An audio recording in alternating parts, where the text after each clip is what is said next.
Vertical washers need extra care to prevent them from leaking onto your floor. Be sure to keep the door gasket clean so it can make a good seal each time the door is closed.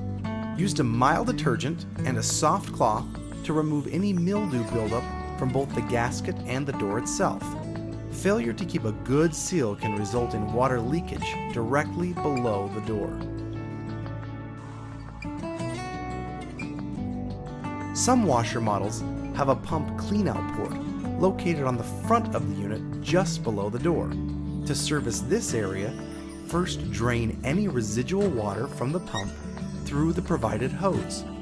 Use a small bucket to collect the water. Next, remove the port cap by turning it counterclockwise. Mop up any additional water with a paper towel or cloth.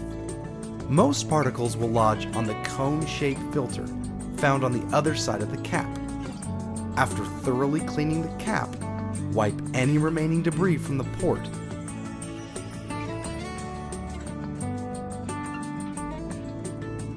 And replace the cap by twisting it on clockwise.